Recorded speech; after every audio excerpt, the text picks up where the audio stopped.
Welcome to the CrossKnowledge podcast. Here we discuss the trends, opportunities, and challenges of corporate digital learning. Let's meet today's host. Hello, everyone, and welcome to another exciting episode of the CrossKnowledge podcast. I'm Renan, and I'll be your host today. The Human Advantage series is a new series of the CrossKnowledge podcast where we explore the pivotal role of humans in driving organizational success. The idea is to hold candid conversations with business leaders and experts who have demonstrated a deep commitment to fostering a more human workplace. Today, we have a distinguished guest on our show. She's a seasoned professional with a wealth of experience in the realm of HR and payroll management. Her journey involves overcoming challenges, implementing transformative projects, and championing a culture of empowerment and inclusivity. Our guest today is Rachael Knight, the Senior Payroll Manager at the iconic fashion house Chanel. With a stellar career that spans strategic payroll management, cultural transformation, and a passion for diversity and inclusion, Rachael brings a unique perspective to our conversation about empowering managers for effective team leadership. Rachael, it is a great pleasure to have you. Welcome to the show. Thank you so much. It's a real pleasure to be here, and I'm just always grateful and humbled for the opportunity, so thank you. Thank you. Rachael, so we're going to talk about empowering managers for effective team leadership. So to get things started, can you share a memorable experience from your journey as a manager that taught you valuable leadership lessons? Absolutely. So for me, this memorable moment for me was actually the start of my leadership career. So back in April 2020, I delivered my first ever payroll system implementation, which was huge for me. Prior to this, I'd had no experience in these kind of projects, and I'd also not been a manager in terms of managing people before either. So I really took a leap of faith in terms of going into that role. And when I took on the role, I knew that I would obviously need to gain new skill sets in both leadership and also from a technical perspective. Within 6 months of joining the company, I was also asked to be the project manager for the project, which was obviously huge for me. Again, something I didn't really have a lot of experience in prior.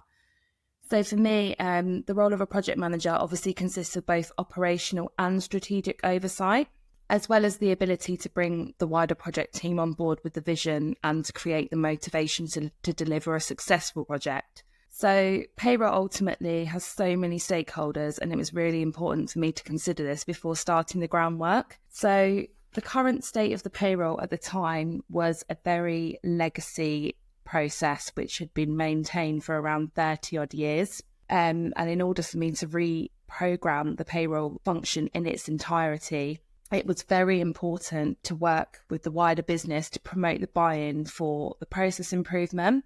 And so I had to learn the importance of promoting continuous improvement as opposed to radical change, and also the benefit of discussing the benefits that the change would bring in comparison with the more outdated and manual ways that they had been working. So as I mentioned, I became project manager within the first 6 months of my employment there. And I really took this time to learn as much as possible from my peers about project management and to take that as an opportunity for myself as personal development and growth, rather than to kind of just look at it as an area of weakness that I didn't have any skills built around. And yeah, the project team went on to complete a full data cleanse, and we delivered a successful implementation along with streamlined processes within 11 months. So that for me to date has been one of my biggest achievements. And to be part of a team where we work together collaboratively to bring that together was just huge, and it's just amazing. So yeah, during that time, I really learned the importance of collaborative working and also utilising individual skill sets around you and knowing that you're not always the one to bring everything to the table. So yeah, I think what I took away from that as well is that anything is possible really once you've got the resilience and the courage to persevere, because I was also doing this project at the same time as doing my payroll management degree, and we were in COVID, so working from home in a pandemic, my 2 children were at home. So yeah, I learned a lot about myself and just the importance of working within a team. wow, I'm just really impressed by this experience that you just shared. Because actually, I find it very interesting. Because actually, you mentioned two things that really called my attention. The first thing was, well, the leap of faith that you took to this new role. So I think that sometimes it's really part of leadership because you don't have any certainty and you just need to take that leap of faith, like in your role and all that. So I think that is really interesting. And the second thing was this ability of managers, not managers, but leaderships to really embark everyone, not just your team, but also convince other managers, convince up the chain of command, so the board and etc. So I think that with your experience, it really teaches us a lot of valuable leadership lessons. So thank you very much for sharing that, Rachel. Absolutely. I couldn't agree more. So in your experience, what are the key qualities that make a successful manager, particularly in the context of empowering their team members? Okay, so this one was really, really important for me in terms of empowering my team. That is something that is massive to me in terms of leadership. And I feel like to embody real empowerment, you need to live it. And what I mean by that is that if you don't fully believe in yourself, then you can't create a platform to enable others to do the same. And so I feel like I am just very conscious to be a positive role model and always trying to ensure that I'm the best version of myself and that I just believe in myself to the highest possible value. So I always try to encourage my team that they're always going to come up against negative critiques. And the reason I say that to them is because as opposed to constructive, positive feedback, we have to realise that as you step into your success, it's going to be a big part of the journey and you're always going to come up against these kind of things. And so you need to prepare yourself for those kind of conflicts along the way.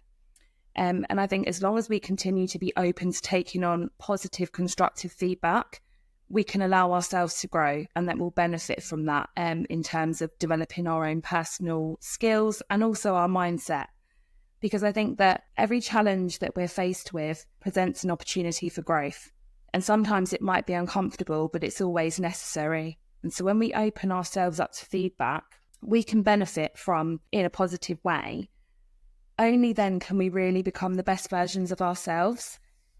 But having said that, I also encourage my team that there's also a very thin line between positive, constructive feedback and negative feedback. Because with positive feedback, this is going to amplify change, whereas with negative feedback, it's only going to reduce that change. And so I encourage my team to always show up each and every day as their true individual selves, and to never feel like they have to minimize themselves to fit into a stereotype that's been designed to kind of influence people about who they're expected to be. Because I think that a really important part of today is really trying to recognize yourself with all that noise in the background, and recognizing that you are you and that's your superpower. Yeah, it is really interesting that you mentioned these qualities, because I was thinking about it, and it's all about, I mean, the created skill sets for a leader really relies on human skills. So, for example, resilience, problem solving, conflict resolution. So these are the skills that really make a great leader. So this is very interesting that what you just shared, Rachel. And onto the next question, how do you, as a manager, foster continuous learning and growth among your team members? So I think most importantly, it's important for us to understand that gaining knowledge is power. And within my team, my style is very collaborative, and I work in a collaborative way just based on the experiences that I've had in projects and things like that, and just working amongst the team. And I feel like with working collaboratively, it can create an environment and also the desire to bring forward your ideas for change and to use your own initiative rather than being directed to all of the time. So I think it's important to equip the team with the relevant training and tools and resources that they need, but also to encourage their professional growth to enable them to excel not only in the role that they're in currently, but in their future endeavours. And so I'm very keen to give the team the lead way to kind of work autonomously, take responsibility and focus on finding solutions And I feel like that's another form of empowerment rather than me kind of taking their initiative away from them and coming from a place of dictatorship. Because I feel like with that kind of style of management, it can either instill fear or create hostile environments in terms of creating essentially robots. And over time, it will just skill the individuals and they're just going to be left without really anything to bring to the table. I also feel that recognition and reward is very, very important. And the reason I say that, so a member of my team, I recently nominated them for Payroll Professional of the Year because I could see growth within, just some of the challenges that they'd faced in the role. And for me, it's very important to recognise even just a small part of growth. It doesn't, I'm not looking for perfection. Mistakes happen, things like that. But I think when you can encourage your team and that you've seen something positive, you should absolutely recognise that in them and commend them for it. So I obviously nominated her for that award and she actually went on to win it. And I could see that really, really brought out her confidence, which was great for her because I know that that's something that maybe they've struggled with in the past. And she then went on to also speak at her first payroll conference this year, which was, again, a really, really big step. So I think that sometimes even just a little bit of encouragement is actually all the empowerment that you need to give. I couldn't agree more with you. And this is great because it really helps people to really bring their best self to work and really give their best and be happy at work. And this is great because actually this is going to lead to the next question. You already mentioned a few initiatives that you take to empower people, but do you have any other example of how you usually empower people to be their best selves at work? So I think with my team, I'm very much an open book and I always encourage them to have those conversations with me so how they're feeling in the role. Are they comfortable in what they're doing at the moment? Do they want to explore more? Is there anything that they enjoy doing that they're maybe not doing so much of, so that we can kind of bring that out in them? Because I think once you get a feel for what people actually enjoy doing and what they're passionate about, you get the best out of them anyway. And I think when you create that platform to say, okay, I'm going to give you the responsibility to kind of take on this project or, find me a solution for this. What I find with my team is that it motivates them more to actually want to go away and do those things. And I see the positive that brings when they come along and, they say to me, okay, I found this problem and we didn't necessarily have a great fix for it in terms of long-term fix. So they've created a short-term fix in the meantime. They've gone away, they've put the work in and they've built something that actually builds a short-term fix for now. And it just makes me feel a sense of really proud of them. I always say to one of my team members, because he's very proactive in doing things like that. And whenever we talk about it, I say to him, makes me feel like a proud mum watching my children just go away and, use their initiative and come back with these great results. And I think that over time, it's actually embedded in them, that they are capable of more and things that maybe they weren't comfortable in thinking that they could go for in the past or, in terms of moving on in their professional careers or going for roles that maybe they wouldn't have gone for in the past. I feel like that's actually happening now and we're having those discussions and we're talking about the future. So I think, it's all about encouragement and just actually being there to, having that open door policy, to have those kind of conversations and showing that you're invested in them. That's really, really important. Yeah, it's pretty much about commitment to the people, to your team members, and really kind of see them as people, as humans, right? Absolutely. Yeah. So you were mentioning before that the qualities of the managers and also your own experience that taught you valuable leadership lessons. So it's something that really called my attention was this development part. So everything that is related to people development, and managers need to develop themselves as well. They need training. They need to learn new skills to be leaders, to do their best job. So Rachael, can you share with us as a manager, how do you prefer to learn at work? For me, it's very important in terms of as a manager, there's obviously a lot of pressure that surrounds the position anyway. And so I think that one thing that's key for me is to ensure that I'm always in a headspace where I can take on challenges in a very calm and collective way, especially being in payroll, because you just never know what each day might bring. So as I mentioned earlier, over the last 5 years now, I've been more heavily involved in my kind of education around payroll specifically, and leadership and more strategic vision of payroll, just because at this level, it's obviously very important. And I think it's just really important for me to be well versed with the continuous involvement of legislation and the compliancy that surrounds it. Payroll is actually impacted by more than 170 pieces of legislation. And so, yeah, imagine that is continuously evolving all year round. So yeah, it's quite a lot of pressure on, I will say. So for me, it's just really important to make sure that, you know, I've got the best resources available. Doing my payroll management degree has helped me massively because it didn't just teach me about the technicality of payroll. It also helped me to look at, you know, more strategic ways of working, looking at process improvement, but then also embodying ways to empower my my team as well, to kind of bring them on board with those kind of visions that I might have. But something else that's really important to me is learning from the people around me and just people that have been in quite successful careers. So I've got a mentor that I've been working with over the last 2 years who's been a valid member of the payroll community for many, many years now. And I just really value her constructive feedback. You know, she's not afraid to tell me if she feels like I've got areas of growth or improvement, and I feel like I need that. I need to hear where I need to grow, because without that, you're never going to evolve into the best version of yourself. You know, you're just going to continuously keep doing the things the way that you're doing it and not be open to doing things differently. So it's been really, really important for me to kind of just step back.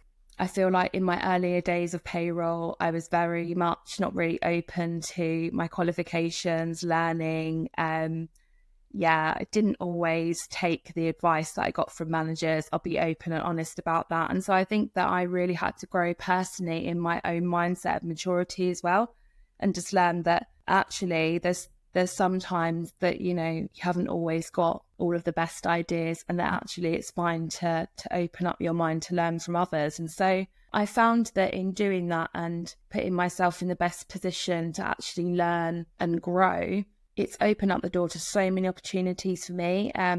Over the last 5 years particularly, I've been shortlisted as a finalist for 5 leadership awards and been awarded as a member of the Reward 300 for the last 3 years running. So for me, those kind of things, they're so humbling to me, and I'm always grateful for any of those kind of recognitions. But I think that what it helps do for me is to keep the motivation of continuous learning and development going, because it shows that, you know, the more that you put in, the more that you're going to get out from it as well. And I hope that actually that empowers my team as well, for me to be a positive role model to them. Well, first of all, congratulations on your awards. Like, that's really impressive in your journey as a leader. And also, as you just said, like, it really gives like the motivation going, like, to learn and to really bring also the best self and be the best leader for your team. And also, it's really important to mention that the learning is part of a manager's or a leader's role as well, because actually they are all, as you just said, in your case, specifically in the case of payroll, their legislation is always changing, but also like the fact that like soft skills, like how to nurture like a growth mindset within your team, how to nurture a growth mindset for yourself, and keep on learning always, like to really make sure that you can be the best leader as you can for your team and the company as well. Yeah. Can you share a memory about a particular program that you considered fundamental to your career as a manager? So, as I mentioned, the payroll management degree that I did, it took me a while to even feel like I was invested in that. And I felt like I really had to be ready for that opportunity. It was something that if I was going to do it, I had to go in and do it wholeheartedly. And so it was actually when I took on the role that I mentioned in the beginning, where it was my first leadership role. I was going into an implementation project. It kind of highlighted to me when I got there, I just had this overwhelm of, wow, I'm here now and I'm about to deliver this project. Like, what am I doing? And so I was like, okay, I can either, continue to stay overwhelmed and let it impact me in a negative way, or I can use it as an opportunity to grow and develop. And so, yeah, I just went for it. And I was like, okay, there's no time like the present. I'm going to enroll to do my degree, not knowing that we would sooner or later be going into a world lockdown. I was actually, I was going to be given the opportunity as well to get an exemption for the first 2 years, just based on my experience in payroll. And I actually chose not to do that because I thought, do you know what? I'm going to do the full 3 years, because if I've got any grey areas, this is a real good opportunity for me to clean up there. And I'm so glad that I did, because it helped for the 3rd year. It just brought so many different things into perspective. And it taught me a lot, as I was saying, about the strategic side of payroll in terms of, setting up business proposals and getting your senior leadership teams to buy into the kind of visions that you have for things such as implementation projects, and the importance of doing that. So yeah, I really feel like it aided me in a time where I had little experience. It was aiding me through that experience of a project that size, because I was actively learning at the same time. And even though it was a lot, it really did benefit me. And the achievement at the end, it was just so worth doing it. So I think, like you were saying previously, it really highlights the importance of just being resilient when you're facing these kind of challenges, and just keep going, persevere, because the end goal is so beneficial and it's so worth it in the end. Yeah. It's really great what you just shared about the program, Rachel. Thank you so much for that. And we're seeing that companies are more and more invested in manager training, and they see the need for that because they realize that pretty much all the things that happen is pretty much because of the managers, because managers are engaging. They should engage their teams. They should be able to motivate their teams to perform, but also they should be able to relay all the information that is coming from the board, so then their teams can execute the strategy. And sometimes it can be very difficult for a manager to fit learning into their agenda or go to a degree. Sometimes, like, the company doesn't have all the resources to empower all their managers at scale. So just coming to the way companies train their managers, and I'm very curious to know, if you had a magic wand to change one thing in the way companies train managers to be leaders, what would it be? So this is a really interesting point for me. And as I'm sure by now, it's really apparent that I'm so passionate about leadership. And so for me, I feel like within companies today, there's all of these workshops that you can go on to learn, leadership skills from a strategic and operations side of things. But I think that for me, what is missing is that, being in a place of leadership is also a privilege, as opposed to just a place of power. And so I think that leadership skills really come from a place of inequality, and that in order to adapt those inequalities, you learn from your experiences and also from your mistakes. But I think that you can actually learn a few things from your team as well. And so you mentioned about, people in leadership roles not necessarily having the time to involve themselves in training. And that's why it's so important to be able to prepare your team to be in a position where work can be delegated to them. They can take on more responsibility, to free up time within the wider team to take on, training programs. Often the management programs that I've been on in the past, they often leave out the human aspect of leadership, which is what we've been talking so much about. And so I think that personally, if I had a magic wand, I would create opportunity within these kind of management programs to grow without the formality of the expectation so much, but to be able to be open to developing your own mindset around important characteristics that uplift your team as human beings. So, that vulnerability would be recognized as more of a strength, because there are aspects of leadership that can't necessarily be acquired by training, and they're more intrinsic qualities. So I think, it's important for us to remain self-aware, and that we should endeavor to make that an area of growth. Yeah, I just think developing new skills within yourself, both technical and emotional, can really help you be the best leader that you can be for your team. Yeah, you touched on a very interesting topic about like bringing back the human to training to manager, because actually, especially you do that better when you learn with others, right? So for example, if you learn with other managers as well, so you're going to be able to develop those skills pretty much like real time, because you're going to be talking to others, you're going to be engaging with others in conversations, and you can immediately get that feedback on your action. This is really important for human skills training, such as communication, problem solving, and conflict resolution. So that's really great. Absolutely. I really hope that your wish, like that your magic wand works. And we. Oh, me too. I'm going to make it my Christmas wish, my birthday wish. So let's see. Okay, so Rachel, to wrap up the episode, I would like to throw you a challenge. Can you share with our audience in one sentence, what is the human advantage of learning today?